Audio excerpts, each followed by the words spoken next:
Fala galera, beleza? Quem tá falando aqui é o Lucas, do canal Anime de Nerd. E galera, vou ver esse vídeo hoje do Bruno Bandeira. Jujutsu Kaisen copiou Naruto mais uma vez, a polêmica dos aliens. E aí, Jujutsu Kaisen copiou Naruto? Ou isso é falácia?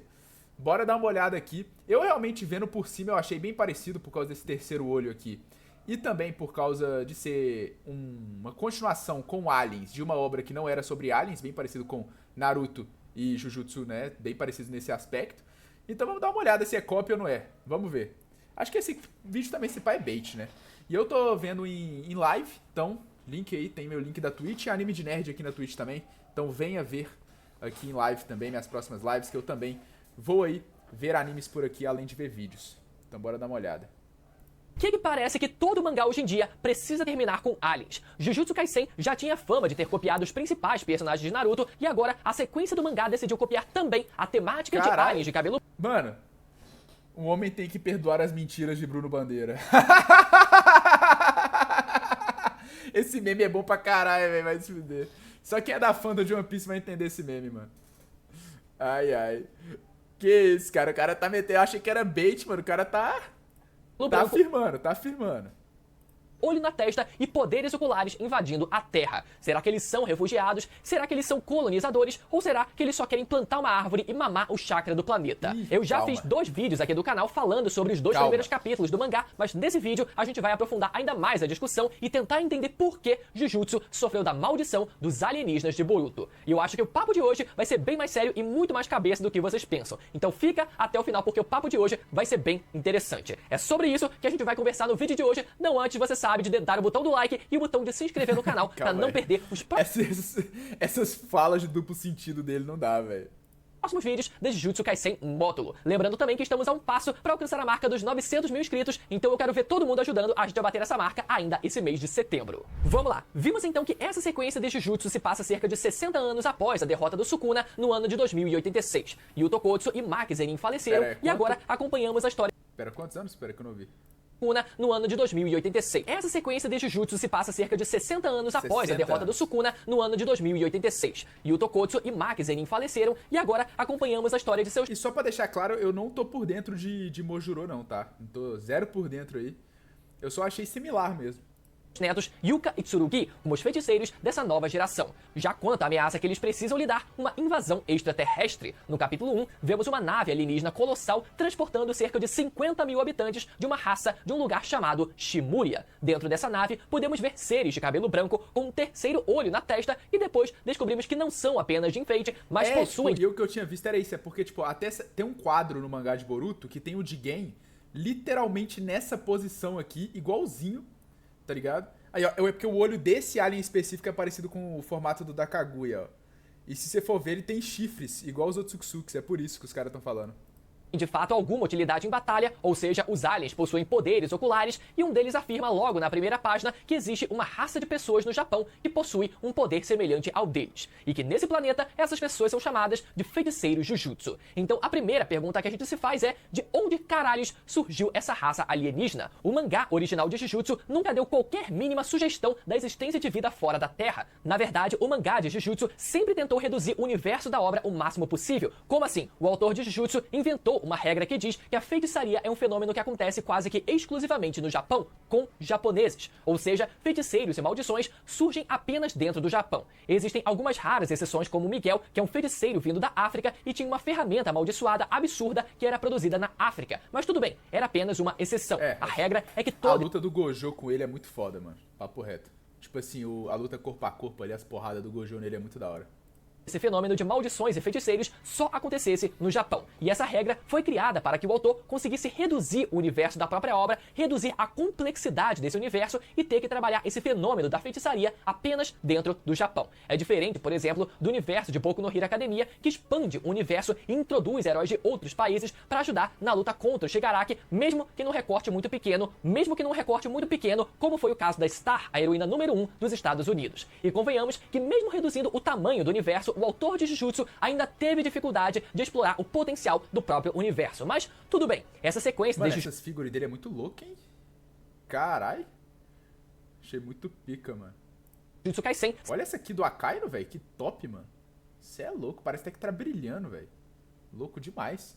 Seria uma ótima forma de consertar isso, como eu disse nos vídeos anteriores, se o plano do Kenjaku tivesse dado certo, ao invés da fusão da humanidade com Tengen resultar num espírito amaldiçoado gigantesco, como o Kenjaku imaginava, cada indivíduo do Japão se fundiria com uma parte do Tengen separadamente, fazendo assim com que toda a população do Japão se tornasse feiticeiros Jujutsu e aqueles que já eram feiticeiros se tornariam ainda mais poderosos. Dessa forma, o autor de Jujutsu teria todo um novo universo a ser explorado, e ao invés de introduzir alienígenas do absoluto nada, isso faria com que os eventos causados pelo Kenjaku e pelo Sukuna tivessem uma consequência real no mundo atual de Jujutsu. Eu sei que eu acabo sendo redundante falando disso toda hora, mas é porque, pra mim, esse seria o gancho perfeito para uma continuação de Jujutsu. Os feiticeiros que a gente conhece entrando numa nova era da feitiçaria, onde o Japão inteiro seria composto agora de feiticeiros Jujutsu. Ou mesmo que o autor não tivesse seguido por esse caminho, ele poderia ter feito muito bem um spin-off do Sukuna na era Heian, desde o seu nascimento até a sua ascensão e queda pelos feiticeiros da época. Tudo bem que seria um repeteco do que a gente já viu no final de Jujutsu, mas a galera sempre teve a curiosidade de saber a história do Sukuna, a relação dele com o Kenjaku e o Tengen na época, e principalmente quem foram os feiticeiros que derrotaram. Pô, eu acho que teria sido da hora isso aí, mano. Apesar de que eu não li o mangá, né? Eu tô só no anime, mas eu já tomei alguns spoilers e tal. E teria sido da hora isso aí mesmo. Eu vejo algumas edits, às vezes, da luta do Gojo com o Sukuna e tal. Seria sido massa, mano, ter mostrado ele na era... Como é que chama a era? Eu nem lembro o nome da era. Acabou de falar, eu já esqueci, mano. Nossa, eu sou péssimo com o nome, velho. Mas na era lá do Sukuna, pô. Antigamente, falando. Quem foram os feiticeiros que derrotaram esse monstro. Mas não, mesmo tendo a possibilidade de expandir o universo da obra com algo que tivesse alguma mínima conexão com os eventos da história original, o autor decidiu introduzir uma raça alienígena na história aparentemente do nada. Porém, agora chegou a hora de eu passar um pano aqui pro autor. Pode ser que faça todo o sentido do mundo que essa raça alienígena realmente exista no universo de Jujutsu Kaisen. Mano, eu acho que faz sentido o que você falou. Eu acho que ele não fez isso porque ele tava cansado de fazer a mesma coisa e queria expandir pra justamente algo diferente. Pelo que eu sei, o GG, cara, ou GG, na verdade, pronunciou, eu acho, é o autor de Jujutsu, ele falou que ele pegou raiva da própria obra, mano. Eu vi um papo assim, que ele pegou raiva da própria obra e que, justamente porque ele via o povo comentando no Twitter, saca? Pra quem não sabe, né, no X, no antigo Twitter, né, ele tem muitos leakers lá, tem muitos caras que trabalham com animação, os próprios estúdios, né, tem muita gente do meio dos mangás, dos animes ali, com conta, né, em japonês mesmo, no X. O GG, eu acho que ele tinha uma conta lá, e aí ele acabou pegando raiva dos próprios fãs, velho. Os próprios fãs fizeram ele pegar raiva da obra dele, mano. Tipo, pelo que eu vi, tem um papo desse. Exato, o povo ficava criticando as decisões dele, ele acabou pegando raiva da obra e, tipo, por isso que falam, né, não sei se é verdade, que foi por isso que o final do mangá não ficou tão legal, né. Mas vamos ver se ficou pai assim mesmo, né, mas, tipo assim, eu vejo que a galera reclama muito da morte do Gojo, né, e tal, mas, cara, tipo, eu acho que isso é foda, né, imagina você ser autor aí, tipo, você entra lá e tem uns caras te criticando, enchendo o saco, você acaba pegando raiva mesmo, né, velho, dependendo. É complicado. Então eu acho que tem sentido isso que você falou, mano. Tipo assim, às vezes ele não queria fazer mais do mesmo, ele queria fazer algo diferente. Eu acho que ele deu um tempo ali e agora ele voltou com uma nova ideia e quer fazer algo que, tipo, que saiu da cabeça dele mesmo, né? O Oda de One Piece, por exemplo, que é o principal do canal do Bruno aí, ele tem muito isso. Ele não gosta que editor, que assistente dá pitaco, não. Ele gosta de ser muito autoral dele, tem que sair da cabeça dele. O Oda é muito assim, pelo que eu ouço falar. Como eu expliquei no vídeo passado, pode ser que a origem dos alienígenas esteja diretamente ligada ao conceito mais básico de Jujutsu Kaisen, a energia amaldiçoada. Sabemos que maldições são criadas a partir do medo e sentimentos negativos da humanidade a respeito de fenômenos do mundo real. Então, e se o medo de invasões alienígenas tiver dado origem a espíritos amaldiçoados que representam justamente esse medo do espaço e da vida extraterrestre? Vimos que essa raça alienígena usa poderes muito parecidos com os feiticeiros Jujutsu e talvez o motivo disso seja muito óbvio. Os alienígenas de Jujutsu Kaisen também são espíritos amaldiçoados. Por isso, eles também são capazes... Caramba, essa teoria dele aqui é boa, hein? De usar esses mesmos poderes, porque espíritos amaldiçoados também são capazes de usar energia amaldiçoada. Só lembrando que isso ainda não foi confirmado, né? Mas é a teoria mais plausível até agora. Entendido isso, vamos agora falar sobre a comparação que vem sendo feita com Boruto e por que essa temática de alienígenas invadindo a Terra parece tão frequente nos últimos anos. E sim, existe um motivo. Bom, Não é novidade pra ninguém que desde o começo, Jujutsu sempre teve uma fama de ter copiado Naruto. O Itadori possui uma maldição de nível catastrófico presa no seu corpo, assim como Naruto tem um demônio igualmente perigoso preso no seu corpo. Mas até aí, ambos copiaram Dragon Ball, já que o Goku também pode ser considerado alguém que tinha uma espécie de... Ô, mano, o Bruno tá nem aí, né? Mano, o Bruno fala mesmo e foda-se, mano. Doa quem doer. demônio no corpo, entre muitas aspas, que era a sua forma de gorila gigante. A proposta era basicamente a mesma, evitar que essa criatura se manifestasse no corpo do prota para não causar uma destruição em massa. Mas o que realmente aproxima Jujutsu de Naruto é o padrão do trio de protagonistas. É, isso aí que eu ia falar, cara, e o do Gojo, né, que lembra muito Kakashi esteticamente falando, assim. E o mestre deles, Itadori sendo o garoto otimista apesar das desgraças que acontecem na vida dele, assim como o Naruto, Megumi sendo o garoto sad boy com tendências suicidas que teve o seu clã exterminado e o corpo usado pelo vilão da história, assim como Sasuke. A diferença é que o extermínio do clã Zenin não foi o ponto de partida na história do Megumi, mas ainda assim foi algo que aconteceu. A Nobara sendo a garota com um passado vinda do interior, com desejos materialistas e que serve como suporte dos outros dois garotos, assim como a Sakura. A diferença é que pelo menos a Nobara não se resume a ficar correndo atrás do Megumi e depois só aceitar migalhas dele. E por fim, Satoru Gojo... Caralho, mano. O homem precisa perdoar as mentiras de Bruno Bandeira, velho. Que isso. O Bruno é porra louca, filho. Tá nem aí, não. Sendo o sensei de cabelo prateado, com poderes oculares e uma faixa cobrindo os olhos, assim como Kakashi. A diferença é que o Gojo tem um estoque quase infinito de energia amaldiçoada, enquanto o Kakashi, até hoje, não mostrou os seus 1000 jutsus, né? Apesar da gente saber que é só uma metáfora, só uma hipérbole dele ter muitos jutsus. Obviamente, isso tudo é um... Mano, eu não sei se é uma hipérbole, cara, mas eu acho que é porque, tipo... Pensa, o Kakashi deve ter vários jutsus elementais que ele copiou, né? Então, tipo, tem jutsus de terra que às vezes não foram úteis, os jutsus de fogo que não são úteis... Sabe? Apesar de que eu não lembro agora do databook quais liberações elementais o Kakashi tem. Mas... Cara, eu acho que, tipo assim, ele pode até ter, mas não quer dizer que ele precisa usar todos, sabe? Reducionismo barato e cada história segue o seu próprio caminho. O que eu quis relembrar é como o Jujutsu bebeu de uma estrutura... Tipo assim, é igual a gente, por exemplo, ó, a gente tem, sei lá, a gente pode saber... Vamos pegar um jogo de videogame aqui, por exemplo. A gente pode saber, tipo, todos os movimentos lá do personagem, todos os golpes, ataques, mas a gente sempre vai ter alguns que a gente vai usar, tá ligado? E a gente não vai usar os outros. Porque não é muito útil, porque não é tão forte. Tipo esses jogos, tipo The Witcher 3 da vida, assim, né? Esses jogos, assim, que tem muitos ataques, né? Muita coisa. Tem muitas armas e tal, esses jogos de RPG, assim, também, né? Eu já nem lembro o nome, como é que chama esse tipo de jogo, mas, cara, tipo, esse tipo de jogo, assim, você não vai usar tudo, né? Estrutura que deu muito certo em Naruto, muita gente inclusive fez essa comparação na época e agora isso aconteceu de novo. Vamos lá, eu não sou o maior expert em Naruto para argumentar desde quando Kishimoto planejava a introdução dos Otsutsuki no universo de Naruto, mas o fato é que a impressão que eu tive como um fã casual não foge muito da maioria. Toda a reviravolta da Kaguya no final de Naruto me pareceu algo pensado aos 45 do segundo tempo só para que o mangá de Naruto pudesse ter um gancho para uma continuação. Mas mesmo que essa tenha sido uma decisão apressada ou no mínimo executada às pressas, pelo menos esse gancho ainda aconteceu dentro do mangá de Naruto. O Kishimoto pelo menos se deu o trabalho de tentar criar um gancho no final da história com a introdução da Kaguya e dos Otsutsuki para que tudo isso fosse ser trabalhado na continuação de Boruto. Mas aqui em Jujutsu Kaisen a gente nunca teve sequer alguma menção, uma mínima menção à mera possibilidade de... Tipo, a Kaguya foi ali, tipo, perto do final da obra que começaram a trabalhar ela. Tinha por exemplo, tem um clã lá do... Não, velho, o nome dele fugiu da minha cabeça agora. Mas tem o clã do... Caraca, mano, qual é o nome desse moleque mesmo, velho? É o lado clássico que é... Cara, fugiu completamente da minha cabeça. Mano, eu sou muito ruim de nome, mano. Deixa eu pesquisar aqui, mano. Não é possível, cara. Gaara e Rock Lee.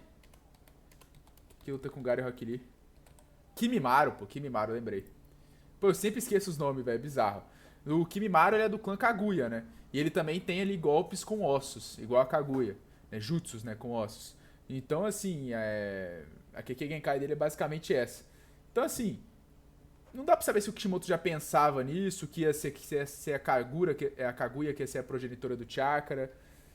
Ali, o Hagoromo foi citado desde o início ali. Não desde o início, mas ele foi citado ali no meio do mangá já. Tem, por exemplo, no arco de Resgate ao Sasuke, que é citado o Sábio dos Seis Caminhos. No arco Pen é citado o Sábio dos Seis Caminhos, né? O Rinnegan, que era o olho do Sábio dos Seis Caminhos. É citado os filhos do Hagoromo, Indra e Ashura. Os filhos do Hagoromo, né? O Indra e o Ashura. Pelo Obito pro Naruto. E é citado até que o Indra herdou os olhos e o poder do chakra do sábio, e a energia mental, e o Ashura herdou o corpo do sábio, né? E a estamina do mesmo também, e a energia física, né? Pra quem não sabe, compõe o chakra, a energia física e mental que compõe o chakra interno do ninja. Então, assim, a Kaguya, realmente, eu não vou lembrar, mano, quando que foi a primeira menção dela em Naruto, cara. Vou até dar uma olhada aqui.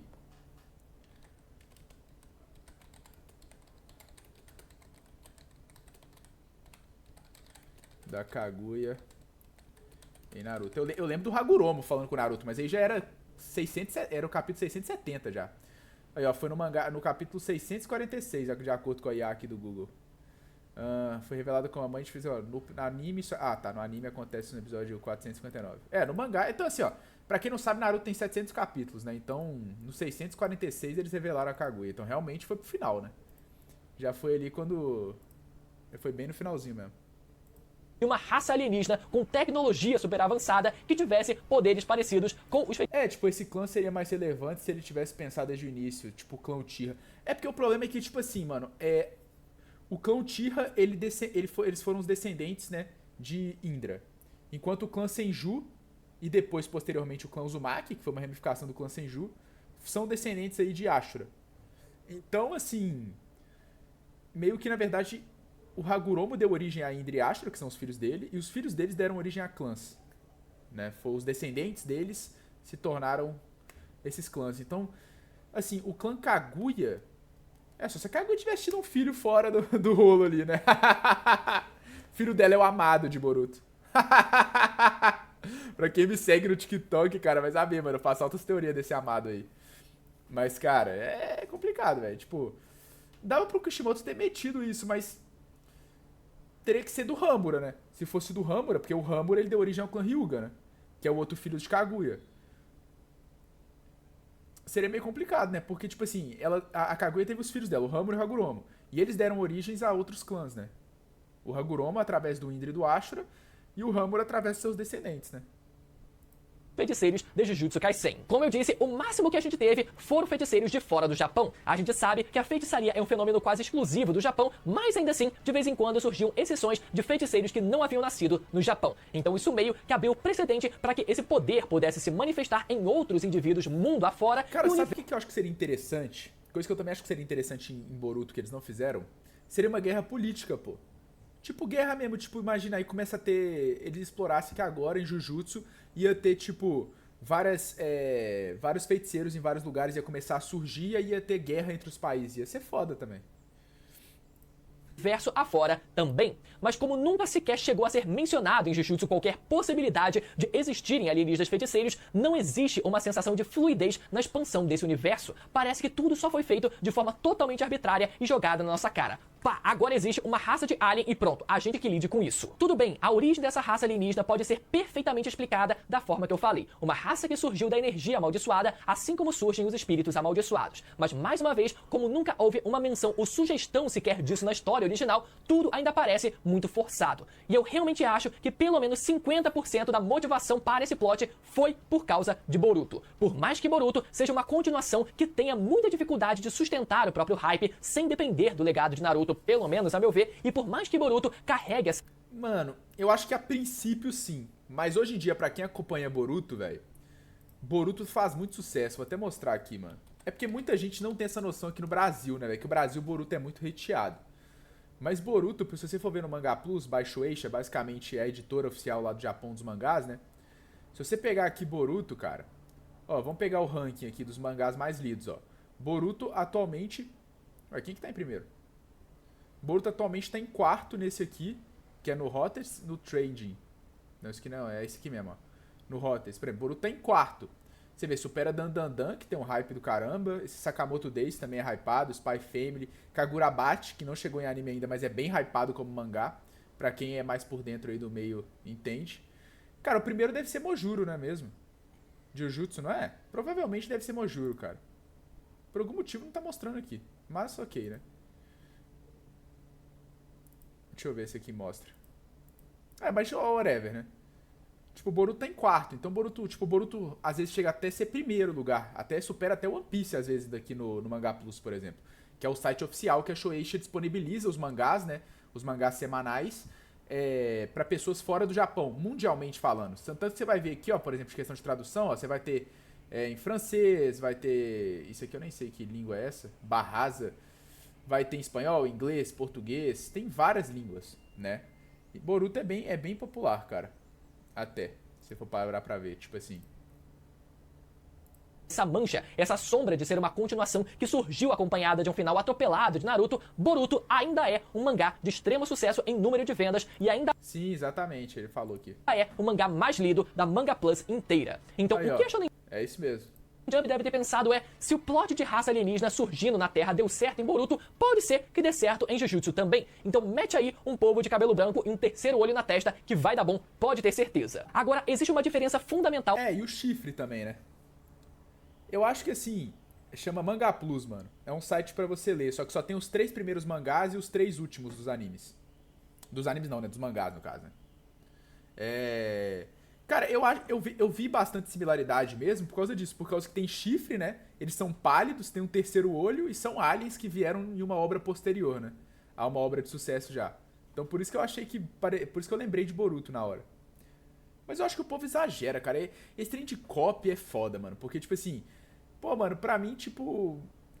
Tudo é inspirado, velho. Tudo, mano. Tudo, toda obra foi inspirada em algo ou em várias coisas diferentes, na real, né? Se você for ver, por exemplo, Dragon Ball, Naruto tem muita inspiração em mitologia chinesa, mitologia japonesa. Então, assim, sempre vem de coisas prévias. De qualquer obra que você pegar aí, cara. Por exemplo, eu tava vendo outro vídeo aqui no que eu fiz react pro YouTube, que foi o do Seção 4 lá. Kaguya é uma lenda do Japão, sim. Que ele falou lá que, por exemplo, Dragon Ball foi inspirado em Star Wars, por exemplo. Star Wars foi inspirado em Duna, pô. Tanto que teve até processo judicial, né, contra o George Lucas, eu acho, uma época aí. Foi inspirado em Duna, pô. Nos livros, no caso, né, porque os filmes estão saindo só agora, né. Entre esses dois plots. Enquanto no universo de Boruto, os Otsutsuki têm como objetivo inicial, pelo menos inicial, né, a exploração e a colheita da energia do planeta para atingir a divindade através da árvore divina, pelo menos o objetivo dos alienígenas em Jujutsu parece ser bem diferente. Logo na primeira página do mangá é explicado que essa forma de vida extraterrestre, que se autodenomina povo de Shimuria, chegou em sua nave transportando aproximadamente 50 mil de seus semelhantes, buscando proteção como refugiados. Então, apesar da semelhança, o objetivo deles é completamente outro, pelo menos até segunda ordem. Nesses primeiros capítulos, a gente ainda não sabe por que eles estão se refugiando, a gente entende muito pouco sobre essa raça ainda, mas falar sobre refugiados tem sido um tema muito atual, tanto em obra fictícia quanto na vida real, principalmente na vida real. Recentemente, a gente teve... Sim, exatamente, esses temas também, tipo, temas reais, guerras que estão acontecendo no mundo, temas políticos, tudo isso influencia a obra, cara. Você pega o arco do Pain. O próprio Kishimoto fala que ele acompanhava muita notícia. Ele fala isso no mangá de Naruto, que ele acompanhava muitas notícias, tipo assim, de terrorismo, desse tipo de coisa. Você acha que, por exemplo, não influenciou ele criar o Pain? E toda a lore do Pain, o motivo, a motivação do Pain? Obviamente que influenciou. Não é só obras, também às vezes coisas do mundo real mesmo, acontecimentos do mundo real influenciam obras, sabe? Aquele mangá chamado Drama Queen, publicado na Jump, que também retrata uma raça de alienígenas... Opa, pera aí que a 18 travou. Que chegou pedindo abrigo no Japão e aos poucos eles foram sendo integrados à sociedade. Mas apesar de tudo parecer as mil maravilhas no começo do mangá, a realidade é que ainda existe um atrito muito grande e principalmente um preconceito velado por parte de alguns japoneses em relação a essa raça de alienígenas, diga-se imigrantes ou refugiados. E para completar, o objetivo da protagonista, uma japonesa, é acabar com essa raça de alienígenas e limpar o Japão inteiro. Sim, esse é um mangá que retrata uma protagonista racista e genocida com um objetivo eugenista, mas que pelo menos até onde eu li, tem as suas nuances em tentar desconstruir essa visão de mundo que ela tem e fazer ela perceber que jogar a culpa pelos próprios fracassos apenas em outra raça é um reducionismo que não faz o menor sentido. Que é isso? Que mangá que é esse aqui, velho? Que o webcam acabou travando, peraí. Que loucura de mangá é esse, velho? Recentemente, a gente teve aquele mangá chamado Drama Queen, publicado... Drama Queen, mano. Que isso? Uma Imagina se sendo lançado aqui no ocidente, a merda que ia dar. japonesa é acabar com essa raça de alienígenas e limpar o Japão inteiro. Sim, esse é um mangá que retrata uma protagonista racista e genocida com um objetivo eugenista, mas que pelo menos até onde eu li, tem as suas nuances em tentar desconstruir essa visão de mundo que ela tem e fazer ela perceber que jogar a culpa pelos próprios fracassos apenas em outra raça é um reducionismo que não faz o menor sentido. Além disso, temos também essa temática de alienígenas e maldições em Dandadan, que serve como uma forma de abordar esse choque cultural entre o Ocidente e Oriente também. Ou seja, enquanto o Oriente está muito mais ligado a fenômenos sobrenaturais mais tradicionais, o Ocidente está muito mais ligado a fenômenos extraterrestres e etc. E um dos arcos principais de Dandadan envolve justamente o perigo de uma invasão alienígena. Mano, esse anime aqui eu não consegui engatar, velho. Eu vi tipo uns 3 episódios, sei lá. Eu vi poucos episódios dele e acho, tipo, não me cativou muito não, velho. Vale a pena ver em live esse anime aí? Em massa no Japão, mas como Dandadan é Dandadan, toda essa discussão fica muito mais no subtexto mesmo. Mas o que eu quero dizer é que essa temática de alienígenas em mangá tem sido muito usado como uma metáfora para discutir essa crise migratória que tem acontecido no mundo inteiro. A gente acompanhou o processo migratório em massa para a América do Norte nas últimas décadas, no caso Estados Unidos e Canadá. A gente viu esse mesmo processo acontecer na Europa, com muita gente indo da América do Sul, Ásia, Oriente Médio e África, do mundo inteiro basicamente, e como isso tem gerado um conflito muito grande nos países que têm recebido essa quantidade imensa de imigrantes. E quando se trata do Japão, a gente precisa lembrar que o Japão é um país historicamente muito nacionalista e enfrenta sérios problemas de racismo. Então é sim esperado que esses valores acabem transparecendo em mangás também. Não, sim, você é louco, velho. Tipo, por exemplo, se você pegar o que o Japão fez com a China na Segunda Guerra Mundial, velho. Mas pesquisa aí pra vocês verem, mano. O bagulho é tenso, é pesado, velho. O caso do Japão é ainda mais específico porque a população japonesa vem diminuindo a cada ano, o país precisa de mão de obra e essa mão de obra vai ser inevitável. Cara, inclusive isso aqui é por que hoje em dia tá tendo muito protagonista muito protagonista sério, não tem mais esses protagonistas mais leves, bobos assim, né? Um pouco mais infantis, como tipo Goku, Luffy, Naruto, esse tipo de protagonista mais alegre. Tá tendo mais protagonista de cara fechada assim, sério, justamente por causa disso, porque os leitores da Shonen Jump hoje em dia são tudo velho, cara. Tipo, é tudo velho não, mas tem pouca criança nascendo no Japão, sabe? A natalidade do Japão tá baixa, velho. Então, a população do Japão tá ficando velha. Então, tipo assim, a própria demografia shounen tá ficando mais madura, se você for ver. Repara isso. Provavelmente composta de imigrantes. Então, esses alienígenas que a gente vê nesses mangás atuais são muitas vezes usados como uma metáfora, como uma forma de representar esses imigrantes. Então, nesse sentido, eu tô realmente curioso para saber como o Gege vai abordar esse tema e de que forma ele vai tratar essa raça de alienígenas querendo se refugiar especificamente no Japão. Mas é isso, galera. Claro que essa discussão... Vale a pena ler o mangá de Jujutsu? O que vocês acham? Posso ler em live, mano. Teve gente que falou que queria que eu lisse pra poder começar a fazer... Que eu lesse, né, na verdade, pra poder... fazer conteúdo, mano. Tem a sua parte boba sobre qual mangá copiou quem, que sempre é engraçado quando a gente compara um ao outro, mas eu acho que nesse vídeo deu pra gente falar sobre essas questões internas e externas à obra pra existência dessa raça de alienígenas em Jujutsu Kaisen. Se você ficou até o final e curtiu esse vídeo, não esquece novamente de deixar o seu like. Ficou massa o vídeo, vou estar deixando o link aí do vídeo na descrição, se inscreva lá no canal do Bruno Bandeira, porque nós nunca iremos perdoar ele. Mas é isso, galera, espero que vocês tenham gostado do vídeo, me sigam aqui na Twitch, deixa o like e se inscreve aí. Valeu, falou e é nóis!